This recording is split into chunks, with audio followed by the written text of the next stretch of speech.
नमस्कार, मैं हूं आपके साथ मयंक। आज 17 तारीख है और मैं आपको सारे डेवलपमेंट बताऊंगा ईरान से लेकर अमेरिका तक और हॉर्मूज के क्या है।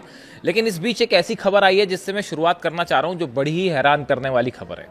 डोनाल्ड ट्रंप के एक और एयरक्राफ्ट कैरियर में आग लग गई, यूएसएस आइजनहावर। अब ये जो है इतना बड़ा जहाज है कि 3 फुटबॉल ग्राउंड के बराबर इसका डेक है। इसमें जो है वो सैकड़ों फाइटर जेट है। अब इसमें आग लग गई है और 8 अमेरिकी सैनिक आग में झुलस के घायल हो गए। मैं ये नहीं कह रहा हूं कि ईरान ने ये आग लगाई, ऐसा नहीं कह रहा हूं मैं, लेकिन घटना समझिए बड़ी हैरान करने वाली है। देखिए, वर्जीनिया में, यानी अमेरिका में, वर्जीनिया के पोर्ट्समाउथ में नॉरफॉक नेवल शिपयार्ड है, नेवल बेस है, नेवल शिपयार्ड है, जहां पर यह जहाज खड़ा हुआ था। इसकी मरम्मत का काम चल रहा था। अचानक इसमें आग लगती है और आग इतनी तेजी से फैलती है कि उसमें 8 सैनिक घायल भी हो जाते हैं। यह बिल्कुल वैसा ही है जैसे जेरल्ड आर फोर्ड में आग लगी थी। समझ रहे हैं आप? अब आग लगती है और उसमें 8 सैनिक झुलस भी जाते हैं और अफरा तफरी मच जाती है। बड़ी मुश्किल से सैनिकों को वहां से हटाया गया, फिर आग पर काबू किया गया। अब गौर करने वाली बात यह है कि अमेरिका के अधिकारी कह रहे हैं कि ये आग कैसे लगी पता नहीं, आग कहां से लगनी शुरू हुई पता नहीं, सैनिक कैसे अमेरिका के इसकी चपेट में आ गए पता नहीं, आग जो है वो किसी तरह का कोई साजिश तो नहीं है पता नहीं। तो फिर पता क्या है?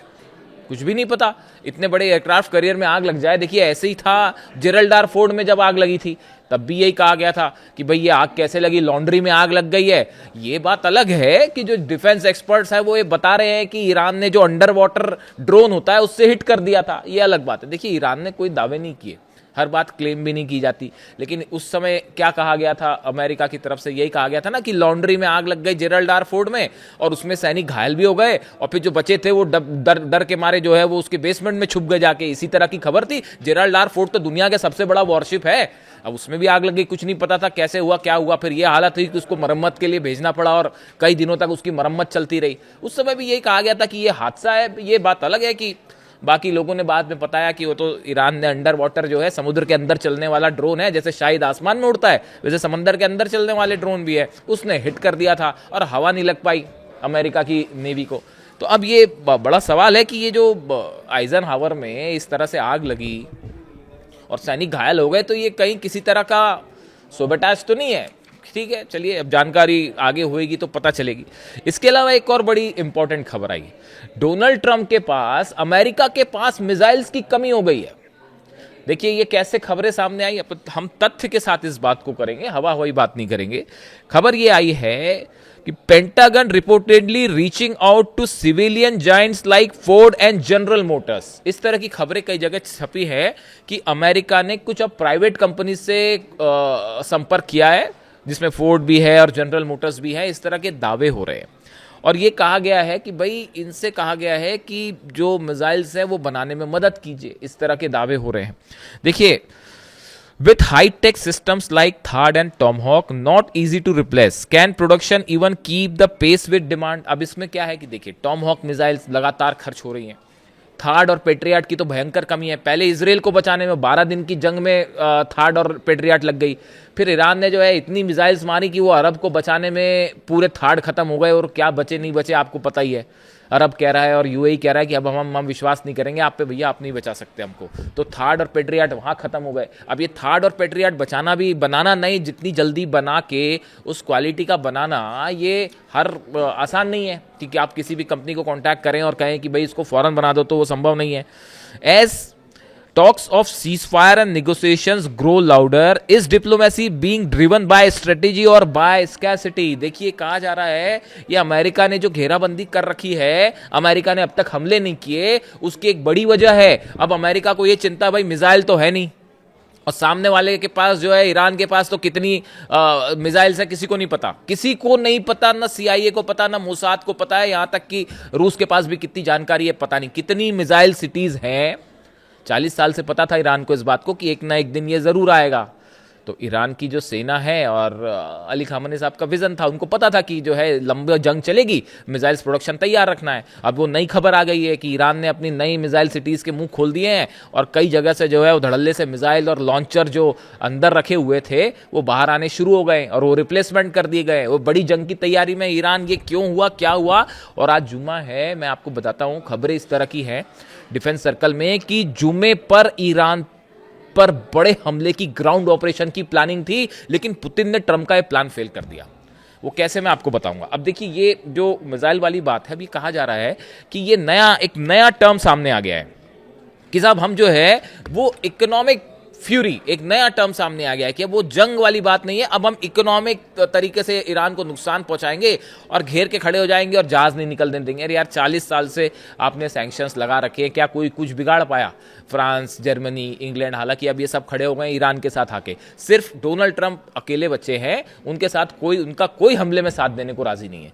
जंग के पहले देखिए क्या हालात थे, ईरान अकेला था, स्नैपबैक सैंक्शंस यूरोपीय देशों ने ही लगाए थे ना, तरह तरह के जो है समझौते तोड़े जा रहे थे और वो लग रहे थे आज पूरी दुनिया ईरान के साथ खड़ी हो गई, आके डोनाल्ड ट्रंप अकेले पड़ गए, कोई उनके युद्ध में, जंग में हाथ नहीं डालना चाह रहा। और मिसाइल्स की कमी अलग है, तो इसीलिए कहा जा रहा है कि ये जो हॉर्मूज घेर के खड़े होने की बात और ईरान के ऑयल को रोकने की बात, ये इसलिए है क्योंकि जंग के लिए मिसाइल्स नहीं बची। दूसरी चीज, अब आप देखिए जो हेस्गेथ है, उनका नया बयान आया कल अमेरिका के रक्षा मंत्री का कि हम लॉक्ड एंड लोडेड हैं। ये वही कहा था जो डोनाल्ड ट्रंप ने कहा, वही डोनाल्ड ट्रंप कह रहे हैं, वही हेस्गेथ कह रहे हैं। जब तक चाहेंगे हम हॉर्मूज को बंद रखेंगे, ये बात कह रहे हैं हेस्गेथ कि हम जो है लंबे समय के लिए हॉर्मूज, ऐसा करने की हालत में अमेरिका है नहीं। वो चीन के जहाज रुके हुए हैं, चीन अभी थोड़ा शांति से देख रहा है इसको। अगर ज्यादा दिन तक आपने ये हॉर्मूज को, वो होएगा ही नहीं, रख ही नहीं सकते डोनाल्ड ट्रंप बंद। एनर्जी ठिकाने हम तबाह कर देंगे, हेस्गेथ कह रहे हैं कि ईरान के एनर्जी ठिकाने तबाह कर देंगे, तबाह कर देंगे। बड़े दिन से सुन रहे हैं हम ये बात, मतलब 1 महीना हो गया है सुनते सुनते, और मैं बड़े गौर से देख रहा हूं इस बात को कि कब अमेरिका ऐसी कोई कोशिश करता है। और इकोनॉमिक फ्यूरी का उन्होंने कहा है कि इकोनॉमिक फ्यूरी, नया ऑपरेशन शुरू हो गया है, इकोनॉमिक फ्यूरी, यानी ईरान को घेर के उसकी अर्थव्यवस्था कमजोर करो। अब इस बीच जो है एक बड़ी अहम खबर आई है। खबर ये आई है कि आसिम मुनीर जो है जाते हैं ईरान के सब लीडर्स से बात हुई। जो अंदर खबरें हैं डिप्लोमेटिक सर्कल में कि आसिम मुनीर ने डोनाल्ड ट्रंप के सारे प्रस्ताव ईरान के सामने रख दिए। किसी भी प्रस्ताव के लिए ईरान तैयार नहीं है। वो मैं आपको पहले कह चुका हूं, जो ईरान की जो सेना है, अहमद वाइदी साहब कह रहे हैं भैया अगर यूरेनियम हमको देना होता तो हम जंग के पहले दे देते ना। भाई यूरेनियम पर मामला फंसा है, जंग किस लिए हो रही है? ईरान के यूरेनियम के लिए। हालांकि तेल पे भी नजर है ट्रंप की, वो तो सबको पता ही है, दुनिया जानती है कि पूरे मिडिल ईस्ट में, अमेरिका छोड़ के मिडिल ईस्ट में आना, 4 देशों पे हमला करना, ये तेल का लालच है और कुछ नहीं है। बच्चा भी समझता है इस बात को। और वो तो अरब और ईरान के बीच में अगर संबंध अच्छे होते, जैसे अली खामेनी साहब ने कहा, तो हिम्मत नहीं थी अमेरिका की यहां कदम रखने की। मैं हिस्ट्री में अभी नहीं जाना चाह रहा, लेकिन अगर ये मिडिल ईस्ट एकजुट हो जाता तो भैया की एंट्री नहीं हो पाती। खैर छोड़िए। तो अब जो है सवाल, कहा यह जा रहा है कि आसिम मुनीर गए वहां ईरान, उन्होंने प्रस्ताव रखे, तरह तरह के प्रस्ताव आए कि आप 5 जो है साल के लिए यूरेनियम एनरिचमेंट रोक दीजिए, फिर कहा गया इन 10 साल के लिए रोक दीजिए, 20 साल का भी ऑप्शन आया, और तमाम इस तरह के ऑप्शन आए कि आप हमको अपना यूरेनियम दे दीजिए, हम बदले में आपके सारे सैंक्शंस हटा देंगे और जो है आपको अमीर बना देंगे, इन्वेस्टमेंट कर देंगे। अगर यही सब ईरान को करना होता तो वो जंग के पहले करता ना।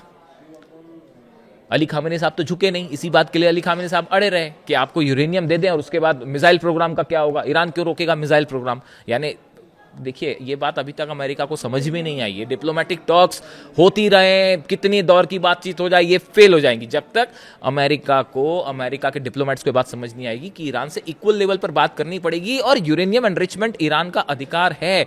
यही बात पुतिन कह रहे हैं। पुतिन ने तो आउटराइटली जो है सपोर्ट कर दिया ईरान को कि आपको जो करना है यूरेनियम से करिए, मैं खड़ा हूं पीछे। अब क्या करेंगे डोनाल्ड ट्रंप? इसके साथ जो है, जो अहम खबर है जिसकी मैं बात कर रहा था, कि ऐसी खबरें हैं डिफेंस सर्कल में कि इस जुमे पर, आज जो जुमा है, इस जुमे के आसपास अमेरिका ने बड़े ग्राउंड ऑपरेशन की तैयारी कर ली थी ईरान के ऊपर। ये जो आसिम मुनीर वहां गए और जैसे ही ये बात सामने आई कि ईरान ने प्रस्तावों को ठुकरा दिया है, आउटराइटली रिजेक्टेड। आप तमाम खबरें, आप डोनाल्ड ट्रंप कुछ भी कहते रहे, उनका कोई भरोसा नहीं हो। सुबह कुछ कहेंगे, दोपहर को कुछ, रात को कभी कहेंगे डील हो गई, कभी कहेंगे कि ईरान हमारा यूरेनियम देने को तैयार हो गया। इस तरह की बातें आई, वहां हास्यास्पद बातें हैं। तो बच्चे हंसते ईरान में ऐसी बातों पे। तो वो जो है वो बताया जा रहा है कि जुमे के आसपास हमले का प्लान तैयार था। ये जो यूएसएस ट्रिपोली पर जो खड़ा हुआ है हॉर्मुज के पास, उसमें बड़ी वॉर ड्रिल हो रही है। वो जो 3 एयरक्राफ्ट कैरियर खड़े हैं, बड़ी वॉर ड्रिल हो रही है। 10,000 सैनिक प्रैक्टिस में जुटे हुए हैं कैसे करना है। इसके हमले की तैयारी थी, लेकिन पुतिन ने कॉल किया ईरान को और ईरान को खुद पर्सनली कॉल करके ये जानकारी दी पुतिन ने कि आप पर हमला हो सकता है, तैयार हो जाइए। नतीजा ये है, ईरान ने अपने जितने पोर्ट्स हैं, जितने द्वीप हैं, लारक हो, केशम हो, खार्ग हो, जबरदस्त मिसाइल मूवमेंट हुआ है। ये जो टनल्स खोल के नई मिसाइल्स निकालने वाली बात है, ये क्यों आई? ये इसीलिए आई कि आसिम मुनीर की विजिट और पीछे से धोखे का प्लान था, जो कि फेल कर दिया पुतिन ने। और इस जुम्मे के आसपास बड़े हमले का प्लान था। पुतिन ने बता दिया हमला होना है। ईरान की सेना जो है वो पहले के मुकाबले ज्यादा तैयार है, सैनिक बढ़ा दिए गए हैं। इसीलिए बयान आया, जो कल बयान आया था कि ईरान की तरफ से कि आप यहां पे कदम रखिए और उसके बाद जो है हमने ताबूत तैयार कर रखे और हम सबको बंधक बना लेंगे। तो इस तरह की जो खबरें हैं, तो अब हालात ये हैं कि ये एक ऐसी सिचुएशन खड़ी हुई है जिसमें किसी भी वक्त एक बड़ा ऑपरेशन हो सकता है। अब डोनाल्ड ट्रंप का एक नया बयान कि मैं पाकिस्तान जा सकता हूं, तो पाकिस्तान जा सकते हैं तो पाकिस्तान तो तब जाएंगे जब ईरान आपकी शर्त मानेगा। भाई पाकिस्तान जाएंगे, डोनाल्ड ट्रंप पाकिस्तान जाके क्या करेंगे? पेजेश्कियान साहब से बात करेंगे। पेजेश्कियान साहब से क्या बात करेंगे? यूरेनियम को लेकर कोई उसमें जो है किसी तरह का कोई समझौता है ही नहीं, मिसाइल प्रोग्राम पर समझौता है ही नहीं। इसीलिए किम जोंग कहते हैं कि मैंने न्यूक्लियर बम बना लिया, पहले हमला करिए। किम जोंग उन पर कितने देश वो नक्शे से मिटा देंगे, देखिए फिर क्या होता है। तो इसीलिए जो है वो डिटरेंट है ईरान का। मिसाइल प्रोग्राम नहीं छोड़ेगा, यूरेनियम एनरिचमेंट अधिकार है, नहीं छोड़ेगा। ये बात इस्माइल बघाई साहब ईरान की तरफ से डोनाल्ड ट्रंप को दे दी गई है। इसीलिए गुस्से में है हेस्गेट और ट्रंप, और अब कह रहे हैं कि मैं पाकिस्तान जाऊंगा। Pakistan to seal the deal yourself? I would go to Pakistan, yeah. Pakistan has been great. They've been so good. Islamabad, I might go. Yeah, I might go. If the deal is signed in Islamabad, I might go. The field marshal has been great. The prime minister has been really great in Pakistan. So I might go. They want me. देखिए क्या होता है, लेकिन फिलहाल जो development है उसमें ये बताया जा रहा है कि ये जुम्मे पर हमले का प्लान था, जो फिलहाल फेल हो चुका है। ये छोटा सा वीडियो है, अगला अपडेट जो भी आएगा मैं आप तक पहुंचाऊंगा। Thank you so much.